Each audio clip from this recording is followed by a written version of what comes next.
हेडलाईन्सचे प्रायोजक आहे NBC bearings, लांब पळण्यासाठी। TV9 मराठीवर आज दिवसभर लोकसभेचा महासंग्राम। मुख्यमंत्री शिंदेंसह उपमुख्यमंत्री फडणवीस, नाना पटोले, जयंत पाटील, सुनील तटकरे आणि संजय राऊत हजेरी लावणार। भाजपकडून 10 मार्च पूर्वी 300 उमेदवारांची यादी जाहीर होणार। भाजपच्या बैठकीत 16 राज्यांच्या लोकसभा उमेदवारांबाबत चर्चा, अंतिम नावं निश्चित झाल्याची माहिती।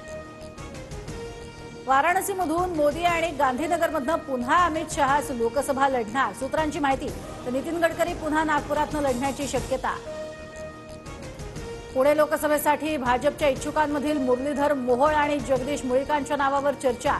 भाजप निरीक्षक कृपाशंकर सिंग यांची 66 जणांशी चर्चा। ठाकरे गटानंतर आता वंचितकडनं रामटेक लोकसभा मतदारसंघावर दावा। प्रकाश आंबेडकरांची आज रामटेकमध्ये सभा। रामटेकच्या जागेवरून पेच वाढण्याची शक्यता।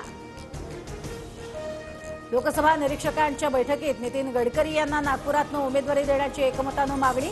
निरीक्षकांकडनं पक्षश्रेष्ठींना अहवाल मेल।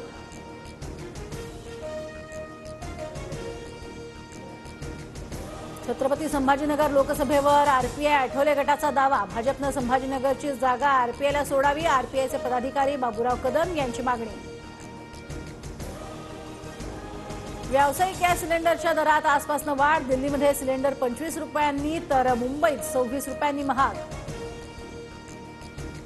भारतात यंदा वेळेत मान्सून दाखल होणार, गेल्या वर्षीच्या तुलनेत चांगला पाऊस पडण्याचा अंदाज।